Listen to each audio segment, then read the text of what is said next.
Welcome to the Dodgers Prospects Podcast. I'm Casey Porter of Dodgers Daily, joined as I am each and every week by Tim Rogers of Dodgers 2080. So, Tim, how's your week been? Welcome in. It's been hectic. Very good, though. Ready to get rolling on this. I know that we've had busy times with all this Dodger stuff going on, but now it looks like it's all that chaos is over. So we move on and get back to the real stuff. That chaos would be the Trevor Bauer decision to DFA him. The Dodgers still have about 5 days to find a trade partner. If they can't do that, then he goes through waivers, of which nobody will pick him up because they would have to take on the entire contract. At that point, the Dodgers would then assign him to a minor league assignment, of which, since he has 3 years of service, he will turn down, and so then he will become a free agent. And then all hell will break loose, and we'll see what happens from there. So who knows? But, hey, that's not what this show is going to be about. There's plenty of shows out there about Trevor Bauer. So, hey, today's show, actually, we're going to talk about the relief pitching in the system. We're not going to get to all of it. There's just way too much of it. We're going to start with the relief pitching that is closest to Los Angeles. We're going to see how far we get, and then whatever we don't get to, we'll have another show next week. Yes, I think, it's too deep already. I got down to AAA and I have a ton of names. So yeah, there's a whole bunch of names. Go ahead and dive in. Where do you want to start? Well, starting on the 40-man roster, I think for some reason someone had said that he wasn't still a prospect, but Andre Jackson still has rookie status in 2023, which is good. I think he is a prime candidate to be a swingman type guy. Totally agree. Yeah, I don't think it gives him any benefit to go back down. He was good at the end of the season. I know he made some adjustments. So I think he, at the top of my list there on the 40-man is with rookie eligibility. So I'm ignoring some of the other young guys. But Andre should. I think he's definitely a guy that he can give you multiple innings. He could do whatever. He can start. We know that, and give you 4 or 5 innings. I don't know if that's in their plans for him, but and then I look at the other 2 guys that are on the spot, and they're more candidates for starters, and that is Ryan Pepiot and Michael Grove. And I could see Pepiot, if he gets that command, I think he could be a very, very nasty reliever. Yeah, I think he could play any role that he wants. And, I'm going to be a little bit less specific than you in terms of prospects being rookies and all that. I'm just going to kind of talk about the guys that spent quite a bit of time in Oklahoma City last year, guys like Justin Brule, Victor Gonzalez. They're not necessarily prospects per se, but they are guys that did spend a lot of time. Of course, Victor just got back. He didn't spend a lot of time in Oklahoma City, but he spent all of his time that he got to pitch in late September. So we'll talk about those 2 too. Going back to Andre Jackson, in June, I'll tell you what, Tim, I was worried about him because he had lost his command. He was not throwing strikes. As a matter of fact, at that point in the season, he had walked more guys than he had struck out. And to end 2021, I had a chance to talk to him. His velo was down to 92 miles an hour, which was concerning. Yeah. And just remember, he had the Tommy John. He came out of Utah, didn't throw a whole lot. And so he was still getting used to just the pitching, all the time, because he didn't do it a lot in college. And then he was also trying to overcome the Tommy John, but his velo was down to 92. But if you look at his StatCast, his data from this past year in 2022, it's back up to 95. So that's a great sign, first of all. And then he went to the developmental list. I believe it was in June. And he went there for like about a week and a half, 2 weeks. I don't know what they did, but every time somebody goes to that developmental list, I assume they go to the complex, and it's like magic just happens. Yeah. I'm just telling you. I've talked, Jacob Candleberry was another guy that did that this past year as well. He was in Double-A, finished in Double-A. And they come back like a totally different pitcher. And Andre Jackson, after he came back in July, Tim, check this out. Okay, when he went down the developmental list, he had walked more guys than he had struck out to that point in the season. Came back in July, his first full month back, he struck out 19, to finish July, I should say. Struck out 19, walked only 3. Wow. Yeah. How good is that Dodgers crew, huh?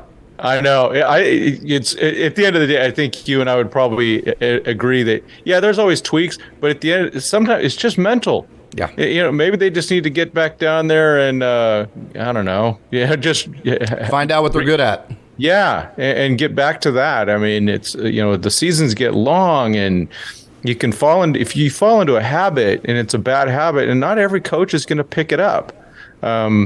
OKC and everyone's got the Dodgers are loaded with good pitching coaches, but sometimes it's like, no, we need to get back down. We got all the tape. We're going to analyze the tape. We're going to go through it and find, it could just be that little thing that's there, or it's just a mental block. I mean, they're just they don't work just on the mechanics. They work on the whole person. I know you've been poking at that a lot lately about the vibe and everything around the way the Dodgers do things. It is real, and the thing for Andre was very specific. He started throwing his changeup. I mean, his changeup he threw more than any other pitch in his arsenal. So instead of just trying to hit the velo numbers and trying to throw the ball through a brick, which I think was, that's not his game. He's more of a Greg Maddux type guy where you locate the fastball and you throw the fastball off the changeup, and he ended up throwing the changeup more than any other pitch to finish 2022. And because of that, let me give you a comp right here. The Dodgers just lost Tommy Kahnle. Yeah. I really think Andre Jackson can come into high leverage situations and play that role, and because he throws that changeup for a strike like 56% of the time, which is very identical to Kahnle. I think he could come in that role and start throwing those changeups in those high leverage situations where guys have a lot of adrenaline and take that role over. What do you think? That's the changeup is one of the guys I worked with way back in the day during travel ball. The best pitch is a fastball, but the second best pitch is a changeup. And being in San Diego, I saw Trevor Hoffman do that for years, and we see it with Kahnle. He was really good until that last game. But you're right. You made a really good point about the guys are all jacked up. It's the 7th, 8th inning, and they're ready to, I'm going to be the hero and all that. And then, you come in and you're just whiffing at that. And to me, growing up and everything, a changeup is so opposite. Because when you're growing up, you think, I got to throw hard. I want to throw hard. I want to throw. No. You're trying to literally take 10 miles an hour off the pitch, but you're trying to make it look exactly like a fastball coming out of your hand, just like a fastball. And then, and the 56% is actually pretty high to keep it, if it's in the zone. Because usually it's something you want. You're trying to keep it low, and, it drops out of the zone usually. But yeah, it's a crazy pitch. It's hard to throw. It really is. Very, very feel heavy. Yeah. And the fact that a guy like Ryan Pepiot has one, and now Andres has a new weapon. Now I think that's I'm a believer in Andre. You made a lot of good point about his history. I mean, the guy was an outfielder in college. Yeah. And like you said, he had Tommy John and everything like that. So he's just coming into his own. I totally agree. And Dodgers fans, we want to win every single game, and Dodgers fans think that LA should be the best team, and rightfully so. I don't mean that in any kind of looking down type perspective. But guys like Andre Jackson end up not being on the radar of Dodgers type fans because he hasn't had the total immediate success right off the bat that we like to see. But he's another one of those guys that, hey, just let the process play out. And I think that you're going to see some pretty good results from him. Ryan Pepiot, I got a chance to see him in AAA this year, and I know fans that didn't get to see him in Oklahoma City and then also in Tulsa, all they have seen is his performance in LA. They're worried about the command, and I can tell you that is 100% the fact that he didn't get regular pitching time. He didn't know when his neck, and plus he was on the taxi squad, didn't know where he was going to be. We talked about last week that Walker Buehler and all those other guys that the Dodgers brought up, Cody, but they haven't had it. So he was pressing. So the control issues aren't real in the sense that I think if you give him a role and you let him settle into it, you'll see the real Ryan Pepiot. I totally see him as a starter for the simple fact that I think his fastball could be a 96 type pitch. It was 95 last year. I think it could be a 95, 96 type pitch as he continues to go on. And I think with the harder slider, he's had a curveball in the past. I think if he settles in, he could be a 4 to 5 pitch type guy. And Tim, his stuff is so explosive that he could face, say, you the first time through, and then the second time through, he looks like an entirely different pitcher to you because he's attacking you in an entirely different way. Does that make sense? Yeah. So those types of guys, I think he could make it through a lineup 3 times. So from that perspective, that perspective, I think he stays a starter, should stay a starter. I think Michael Grove's the guy that could maybe move to the pen because that huge curveball is really good to hitters. It's a good get-me-over, but I think it would be even more effective one time through the lineup. Does that make sense? Do you think with Grove, do you think like there's some guys that come in and they pitch from the bullpen and they add 2 to 3 miles an hour on the fastball just because they're max out. Yeah, they're going that one inning. So because what was he hitting at the end of the year? 95, 96. Yeah, and there might be more in there. There is more in there. There's no doubt. He's another Tommy John guy, and he's another guy that, believe it or not, his last half of his sophomore season at West Virginia, he didn't pitch. Yeah. Then got drafted anyways, and then had Tommy John, because he had the Tommy John, and then 2020 hit, so he had 2019 a little bit. So 2021 was really just kind of him building a pitch count back up. This last season was really his first season ever with a full leash, if that makes sense. And then he got promoted to Los Angeles, and then it was kind of one of those taxi squad deals. So his situation was even harder than Pepiot's. I guarantee you it was. That dude, Michael Grove, is way more talented than the Dodgers fans give him credit for. But there's so much, somebody's going to have to go to the bullpen. You can't have 9 starters. I mean, you can't, or 10, which is what the Dodgers could have. Yeah, and of course we know that the Dodgers more than likely will probably put, if they don't make the rotation, they'll probably put Pepiot and Grove in AAA initially. But yeah, I don't know. I think back in the day, I mean, Pedro Martinez's first season with the Dodgers was all from the bullpen. Yeah. In 1993, before he was traded for the great Delino DeShields. I remember that very well. Thanks, Jody Reed, for turning down the contract. But yeah, I mean, you look at Grove and I go, there's a lot. There's a reason the Dodgers put him on the 40-man roster after 2021. After when you look at the numbers, you go, "Wow, he had a crappy year." Yeah, he did, but he got better like by the end of the year, and the Dodgers believe in him. There's a lot there, and I think there's a lot more coming. No doubt. Yeah. And he had, his last performance, the numbers didn't look good. So that, not only did that skew, when you have a small sample size, one performance can skew the numbers big time, which that last performance did. Then it's also the last taste in your mouth of what you remember seeing him by, right? So, that I just warn Dodgers fans, there's a lot of talent there. Again, there's, that you already have the 5 starters and then you have the 4 rookies. So that's 9 spots, 9 guys so somebody's going to the bullpen. And if they do move Ryan Pepiot or Michael Grove to the bullpen, all I ask is please define the role. let them know what is my bullpen role, that kind of deal. So, and the great thing about the Dodgers too, is they are so organized and so coordinated that as these guys go on, Ryan Pepiot they have trained them in the minor leagues how to be a bullpen guy, how to be a piggyback guy. They use the piggyback role a lot. So it won't be something that they're not used to. It's something they have trained to in the minor leagues. So, hey, whatever it takes to get on a major league mound, right? Yeah, exactly. Okay, some other guys, Justin Brule, Victor Gonzalez. I know they're not exactly prospects, but they are guys that didn't get a lot of time last year. What do you see from them? So I'll talk about Victor Gonzalez first. I mean, I remember 2022 spring training, seeing this thin guy that looked like Victor Gonzalez. He had lost. Like it was Julio Victor. Urias. It was Victor. He looked really thin, and he looked great. And a couple of appearances that came out, he looked so good. And then all of a sudden, he vanished on us with injuries. And I didn't even get I saw just little highlights of him from, pitching in the minors. I think he even had an appearance at Rancho that I couldn't make. I wish they wouldn't do that in the middle of the week. I need to. Yeah. But yeah, I that's a guy that, I know 2021 was rough on him, but I think 2021 also he spent way too much time in the offseason celebrating the World Series, and he wasn't in shape, and he wasn't effective. He does rely on pitchers, on batters chasing the ball out of the zone.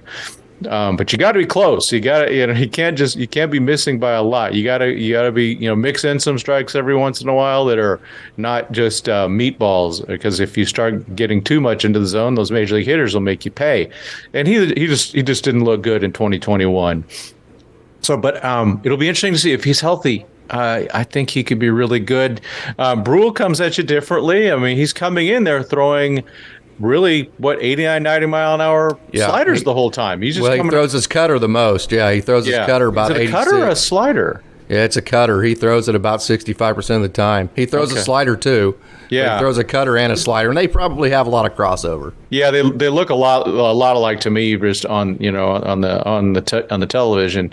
But yeah, he's not going to come and blow anyone. But he's a guy that also that. He can get guys out. I like him definitely against left-handers.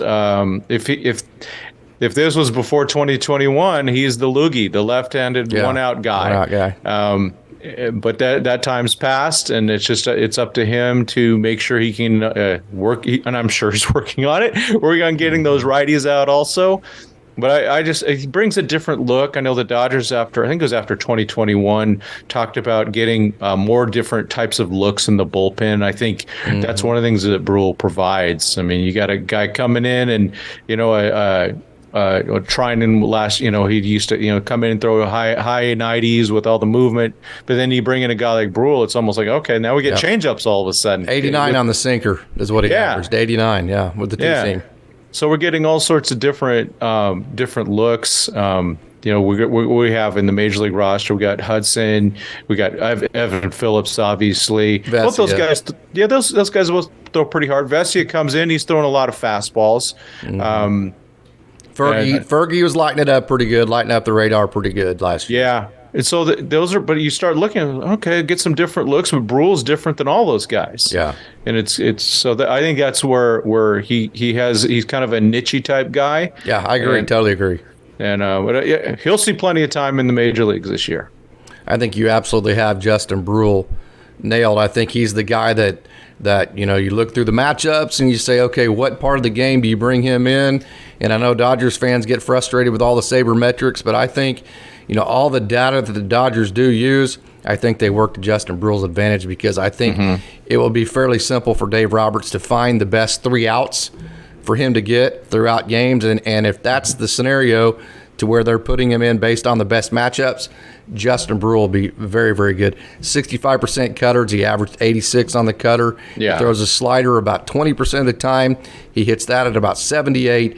And then he has his two-seam sinker at 89. So you have 3 ranges of velocities. You have the 89 mile an hour two-seam sinker, and then you have the slider that's at 78. Yeah. And then you have a pitch that's in the middle of that that's a cutter. So he has 3 different velocities that he can keep hitters off balance with. And so that's why he's effective coming out of the pen. He throws strikes with all of them. So Victor Gonzalez, his sinker last year when he came back to Oklahoma City was in the 93, 94 range. So do you see more do you see where he could add to that? That's a good question. I mean, I thought we saw him in the high 90s in 2020. That's what I'm kind of, or like 97-ish. So hopefully there's some more there. Some other guys, a guy that's kind of flying under the radar that got sent up to Oklahoma City really early last year from Tulsa. Broke with Tulsa, but got moved up, I believe, like in April. Justin Hageman, you ever had a chance to put your eyes on him? Pretty good right-hander out of Penn State. Hageman is 94, 96 on the fastball, kind of a knees and elbows type delivery. Yeah. He also has the changeup that's 82, 83 effective at time. He had a pretty good year for Oklahoma City. So Justin Hageman. I glanced at him a bit last night. I did see, I look at, strikeout ratios and hits and walks ratios.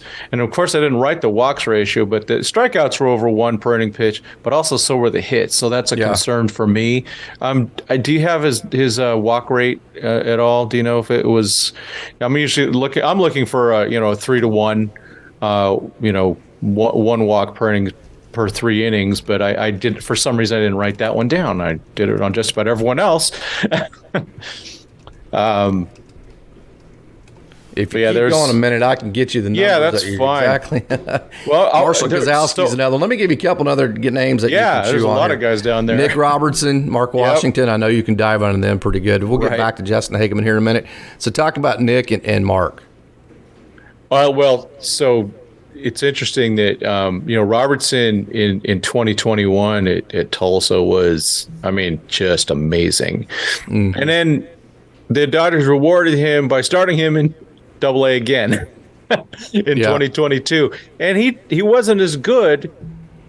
But then when he went to Triple-A, he was a lot better in Triple-A than Double-A that year. So and that wasn't just him. It seems that there's a few guys that do that. I don't know if it's a mental issue or something like that, where they just go, "What? I just was so good, and now I get sent back again." But then they get, they finally get promoted, and all of a sudden they're good. They're really good. And Mark Washington, we've talked about him a lot. We just both think he's terribly underrated. It's probably because he's not throwing, 99 miles an hour, but he goes out running there, up to 96, 97. He's got some velo. Yeah, and he's a guy that, I just see him being one of those guys that you can, multi-inning capabilities. Yeah. Some of these guys can do that, and some guys can't. I think Mark can. Another guy, but he was, 2021 was excellent and got sent right back to Double-A, and so it's kind of a thing. But he doesn't have the big K numbers, but he. The hit rates is pretty good, and then the walk rate's fine. But he gets outs, and again, it's another look. He's 6'7", all arms and legs coming at you. Great extension. Yeah, he's dang it! Is it a sinker or a changeup he's bringing at you? Changeup, and he'll tell you when. And he's a humble guy, but very confident, typical Dodger, if that makes sense. He'll tell you, hey, when the changeup's landing in the strike zone, it's going to be a tough day for the hitters.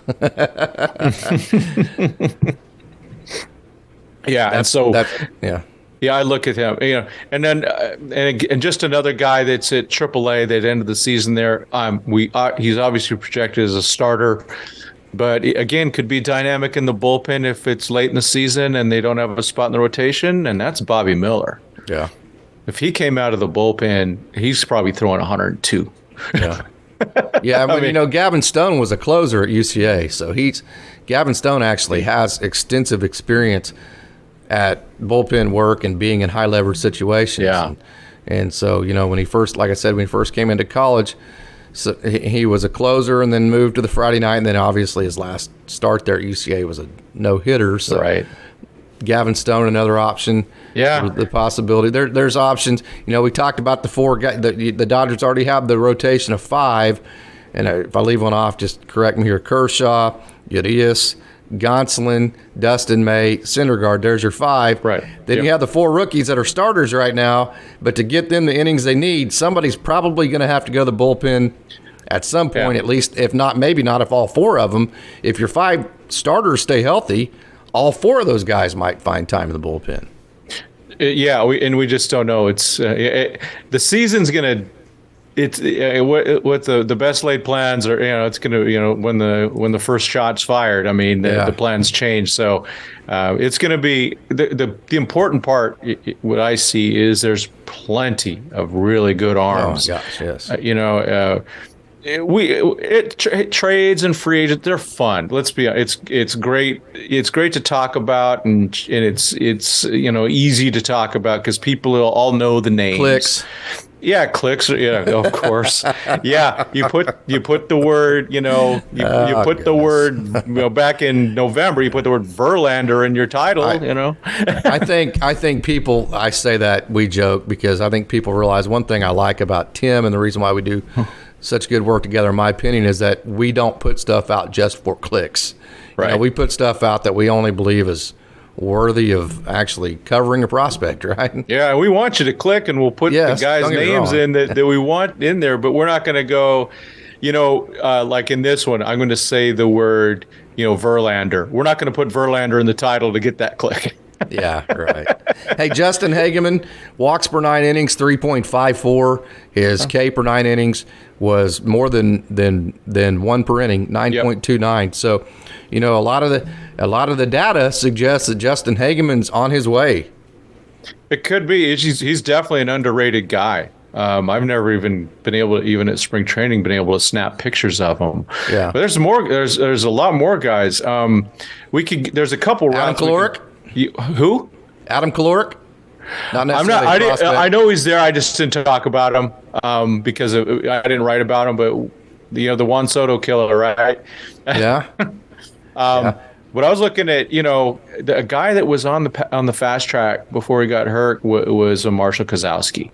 Yes. He's a big overhand guy, right? Oh yeah. And he was on his way. I thought in 2020 he would have a shot at the roster at the time. Of course, everything went south there, and looking at his numbers, like, okay, the hits are good, the Ks are good. It just looks like he doesn't have his control back yet, but I'm sure that's a typical Tommy John surgery issue. And so I kind of put him near the top of my, top of the guys that were more relievers at OKC. There's a couple names that really intrigued me, and they were signed as free agents.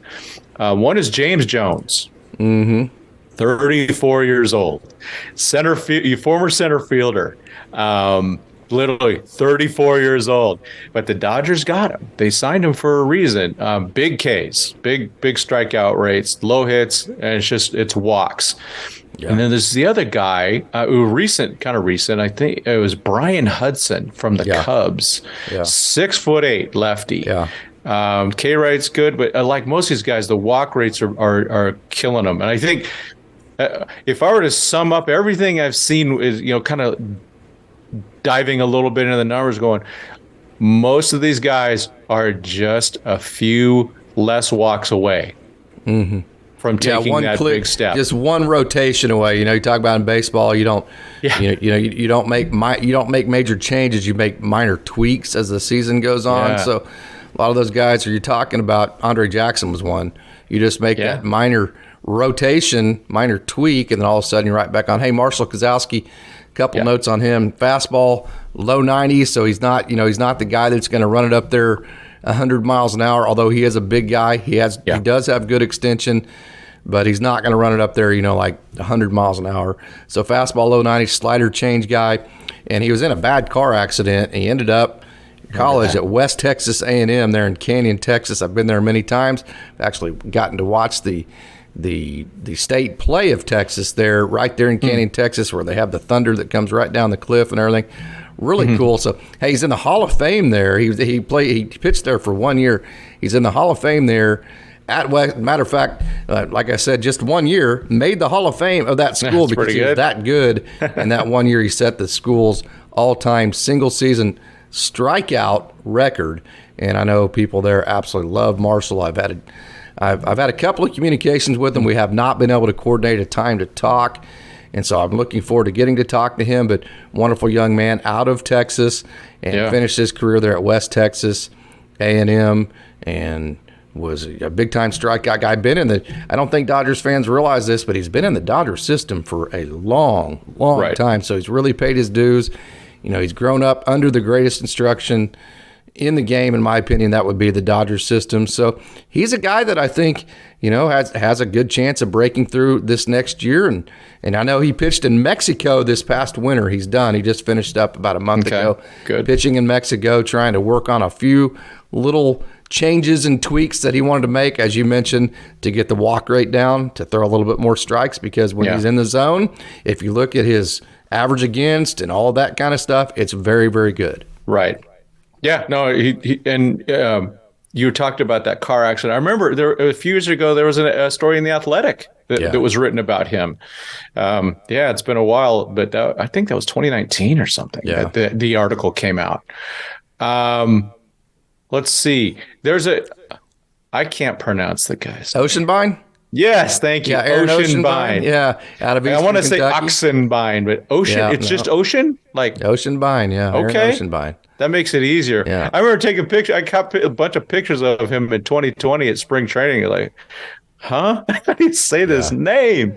Well, he was a starter at Eastern Washington, another Tommy John guy, and he transitioned to the bullpen in college and he didn't like it. He was like, "Oh man, I like being a starter." And then his coach there, I can't remember his pitching coach, said, "Hey, just trust me on this one. I'm going to teach you a split finger fastball, and then you're going to go to the pen. And what's going to happen to you, instead of being 91, 92, 93 as a starter, you're going to tick up because you're going to be able to go max effort on it, max velocity and just max out everything."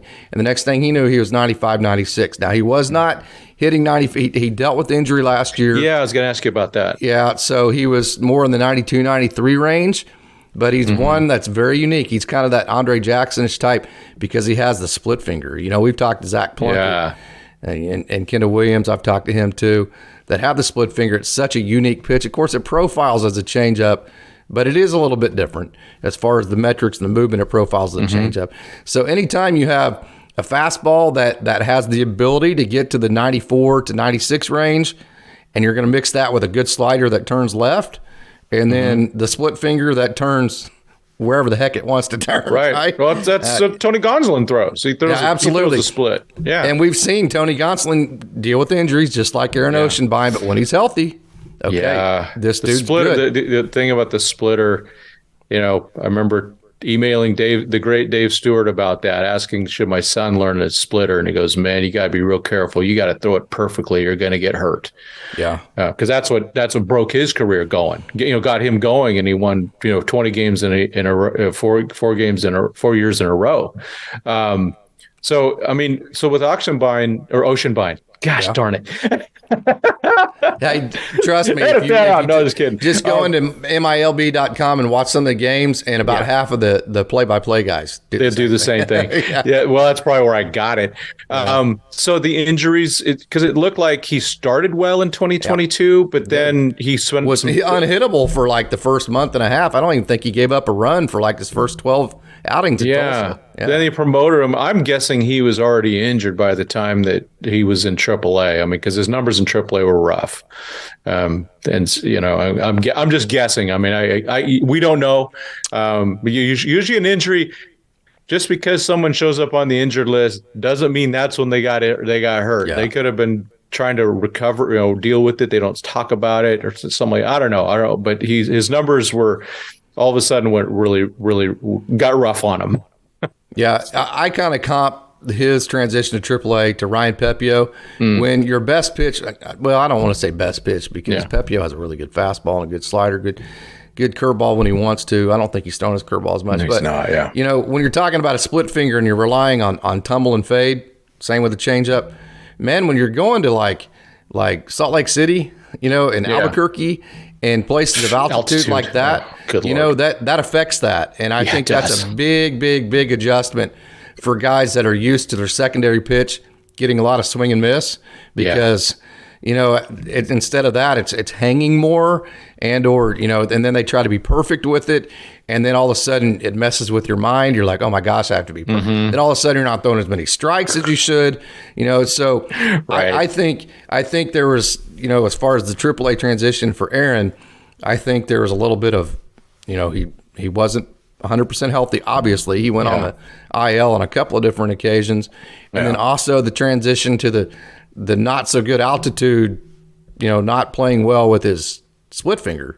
I think that was another transition as well. I don't know that for a fact. That's just my theory, and I saw most of his appearances this year, but that's just kind of my take. But hey, I guarantee you, Aaron Oceanbine, when he's healthy and he's in a comfortable role, he is very, very capable, and he's unique because he has the split finger. Yeah. Well, so there's a couple other guys on my list. The one I'm gonna bring up is one that probably people really haven't heard of. His name is Lucas Williams. He's on the AAA roster. Yeah. And I'm trying to find information about him. The last time he played an organized ball was in 2017. Yeah. So he must have been independent ball. I couldn't find anything on him because they keep mixing him up with the Luke Williams, who the Dodgers had briefly as an outfielder. But this guy, he's a righty. He was last with Houston in 2017. But just going, the Dodgers see something. It sounds to me like a Mark Pryor lab project. I mean, it's a minor league contract, so I Yeah. mean, that doesn't. Of course, this is the 40-man as it sits today. Well, this isn't the 40-man. This is on the AAA roster. Right. Well, Yeah. I misspoke there. I'm glad you corrected me there.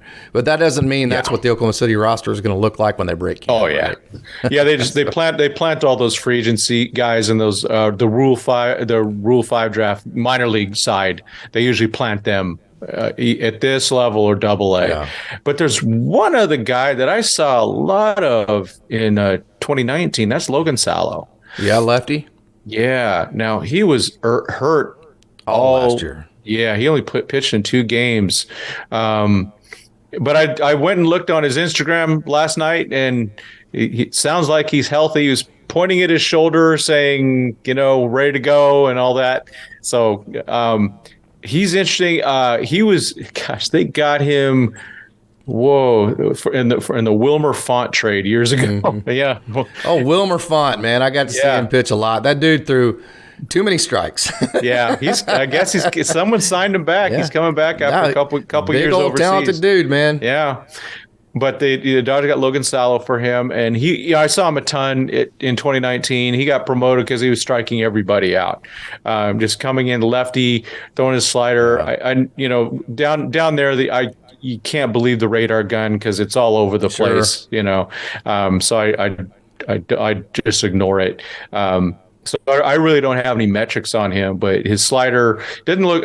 Nothing's coming that hard. It looked like, but he was getting guys out.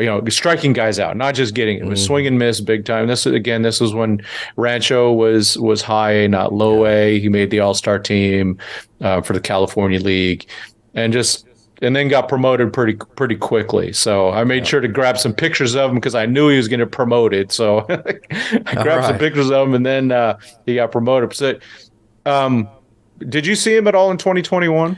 I did not. I have never watched Logan Sallow pitch. So, hey, one last guy I wanted. We got about 2.5 minutes left. So maybe in a minute or so, give your thoughts on this guy. Not a prospect, but a guy that got sent back down to the Oklahoma City roster, Jake Reed, and then give your final thoughts. Then we'll get out of here.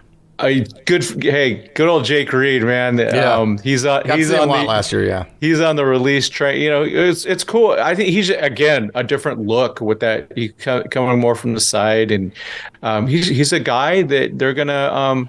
He's going to probably show up with the Dodgers for a little bit and probably go back down, but he's a guy that's hanging on and getting some major league time, getting some major league paychecks, and got his first save in New York against the Mets. And that's one of those baseball things where you just, you almost want to shed a tear for the guy because it's really a cool thing. So good for Jake. I'm glad the Dodgers re-signed him. I know he was the 40-man roster guy, the 40th guy, and when they signed JD, they had to cut somebody. So I'm glad he stayed in the organization. So but he'll be a factor. He's gonna somehow he's gonna be up with the Dodgers. When you have major league experience and you can hit 96, 97, which he can do with his fastball, and you have that kind of, I don't know if you want to call it 3/4, but it's definitely not an over-the-top slot. Right. You definitely have a position somewhere on a roster at some point, So Jake Reed. And they see something. They obviously see something, or they wouldn't keep him around. Anything else? We got about a minute left. No, I'm looking forward to diving into AA. I looked at the AA roster, and I gave up because I knew we wouldn't have time to even start. There was just so many names there to talk about. So, and wait till we get to Great Lakes. Holy smokes! I know. Okay, there's man. So many names. Okay, man. Great show. Can't wait. Yeah. Can't wait till next week. Looking forward to next week's show. So, that's it. Anything else you want to say? No, just new year. We're rolling. This is a good time. Spring training is just a little more than a month away. As always, I want to thank everybody for tuning in. And as always, we also want to say, go Dodgers.